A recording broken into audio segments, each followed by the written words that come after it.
अगर आपके सीएससी पे आके कोई कहे कि मुझे उद्यम रजिस्ट्रेशन करवाना है या फिर एमएसएमई पंजीयन करवाना है, तो आप ऑनलाइन आवेदन करके एमएसएमई पंजीयन किस प्रकार से कर सकते हैं। तो आज की इस वीडियो में कंप्लीट डिटेल में जानकारी देने वाला हूं। ये पंजीयन आप ऑनलाइन बड़े ही आसानी से कर सकते हैं और जो प्रोसेस करके मैं बताने वाला हूं उसको फॉलो करना है। पंजीयन भी हो जाएगा और तुरंत आप प्रमाण पत्र भी डाउनलोड करके कस्टमर को दे सकते हैं। तो आइए दोस्तों स्टार्ट करते हैं वीडियो और जानते हैं कि पंजीयन किस प्रकार से होगा। सबसे पहले सीएससी ट्रेनिंग कोर्स पोर्टल पे आ जाना है। ये सीएससी वीएलई के लिए बनाया गया है। तो जस्ट आप यहाँ पे 12 नंबर वाले पॉइंट पे क्लिक करेंगे एमएसएमई रजिस्ट्रेशन के लिए। उसके बाद अगर पहले से रजिस्ट्रेशन नहीं हो रखा है तो यहाँ पे जस्ट क्लिक करना है नया फ्रेश रजिस्ट्रेशन के लिए। यहाँ पे क्लिक करने के बाद यहाँ पे जिसका आप एमएसएमई रजिस्ट्रेशन कर रहे हैं उसके आधार कार्ड संख्या यहाँ पे लिखना है और यहाँ पे उद्यमी का नाम लिखना है, यानी कि जो आवेदक है उसका नाम। तो यहाँ पे पहले आधार कार्ड संख्या लिख लेंगे, फिर इसके जस्ट आगे उद्यमी के नाम लिख लेंगे, जो आवेदक है उसका नाम यहाँ पे लिख लेना है। यहाँ पे नाम लिखने के बाद जनरेट ओटीपी पे क्लिक करना है। आधार कार्ड लिंक मोबाइल पे एक ओटीपी नंबर फॉरवर्ड हो जाएंगे, वह ओटीपी नंबर जस्ट यहाँ पे दर्ज करके वैलिडेट पे क्लिक करना होगा। जैसे ही वैलिडेट पे क्लिक करेंगे इस प्रकार से वैलिडेट स्टार्ट हो जाएगा और इस प्रकार से अगली स्क्रीन आ जाएगी।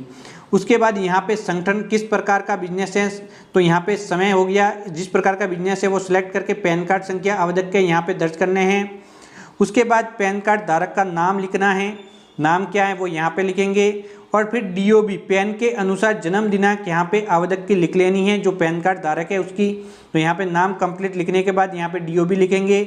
डीओबी लिखने के बाद आप पैन वैलिडेट करेंगे, तो यहाँ पे लिख लेनी है दिनांक, जन्म दिनांक। यहाँ पे क्लिक करके पैन वैलिडेट पे क्लिक करेंगे, वैलिडेट सक्सेसफुली हो जाता है तो इस प्रकार से ऑप्शन आ जाएगा।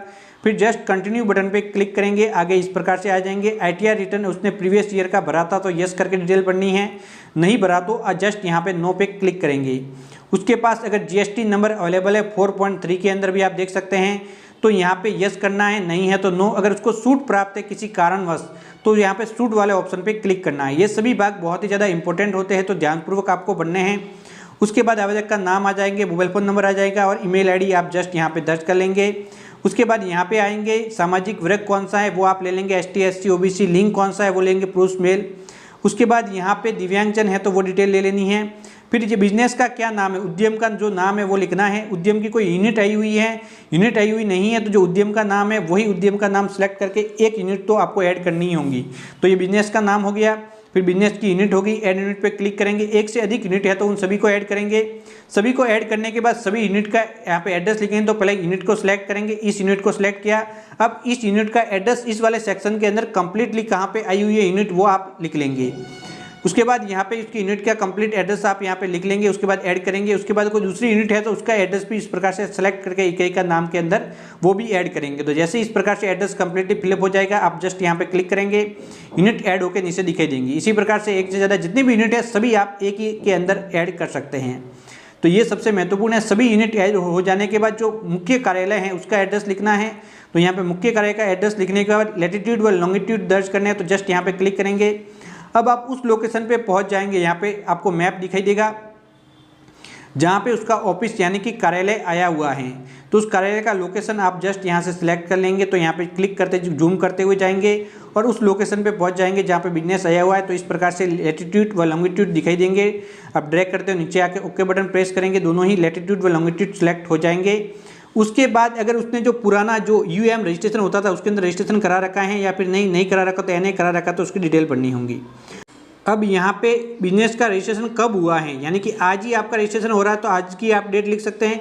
अगर पहले से कोई अलग एक्ट के अंदर जो भी रजिस्ट्रेशन होते हैं, जिस प्रकार का आपका बिजनेस है उसके अंदर कोई रजिस्ट्रेशन हो रखा है, जब स्टार्ट किया था तब करवाया था, तो वो रजिस्ट्रेशन की डेट आप जस्ट यहाँ पे डाल सकते हैं। तो यहाँ पे आप ये डेट डाल देंगे।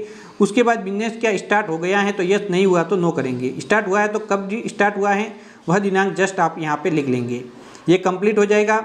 कंप्लीट होने के बाद बैंक खाता लिखना है, यहाँ पे बैंक का विवरण, आईएफएससी कोड और बैंक खाता संख्या यहाँ पे लिख लेने हैं। 16 नंबर के अंदर कंप्लीट हो जाएगा। फिर 17वां के अंदर मैन्युफैक्चरिंग, यानी कि कोई मैन्युफैक्चरिंग करे तो मैन्युफैक्चरिंग, इसके अलावा दूसरी सभी सर्विसेज सर्विस के अंतर्गत आएगी। यानी कि कोई फैक्ट्री वगैरह है जहाँ पे किसी चीज़ का निर्माण आप समय करें तो आपको मैन्युफैक्चरिंग लेना है। इसके अलावा होलसेल रिटेलर वगैरह सर्विस वगैरह है तो ये सेकंड वाला लेंगे। अब गैर व्यापारिक या फिर व्यापारिक है वो आप यहाँ पे ले लेंगे। उसके बाद दोस्तों अगर आपको एनआईसी कोड जानकारी है तो डायरेक्टली एंटर कर लेंगे, नहीं है तो यहाँ पे ले लेंगे सर्विस है, मैन्युफैक्चरिंग है या फिर व्यापारिक है। सर्विस के अंदर जो सर्विसेज दी जाती है अलग अलग प्रकार की, व्यापारिक के अंदर जो व्यापार होते हैं तो व्यापार के अंदर किस प्रकार का होलसेल है, रिटेल है, तो यहाँ पे ऑप्शन मिल जाएंगे। जैसे कि रिटेल है तो ये वाला ले लेंगे, ज़्यादातर रिटेल के रजिस्ट्रेशन ज़्यादा होते हैं। उसके बाद यहाँ पे कैटेगरी आ जाएंगी, रिटेल के जितने भी बिजनेस होते हैं तो वो कैटेगरी आप जस्ट सेलेक्ट कर लेंगे कि आपका बिजनेस कौन सी कैटेगरी का है, तो यहाँ पे सिलेक्ट कर लेंगे। जैसे कि यहाँ पे फूड का है तो मैं यहाँ पे फूड का ले लेता हूँ।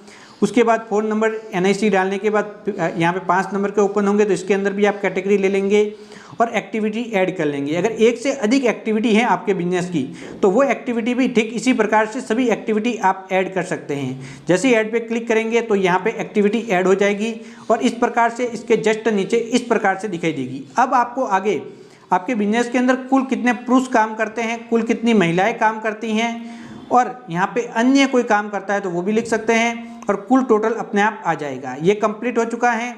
अब दोस्तों आप आगे बढ़ेंगे और आगे बढ़ने के बाद प्रीवियस ईयर का जो भी आपकी बिजनेस की वैल्यू थी 2023-24 के जो पीछे जो भी नेक्स्ट जिस साल रजिस्ट्रेशन करें उसके जस्ट बैक के अंदर, तो वो आप यहाँ पे वैल्यू लिखेंगे।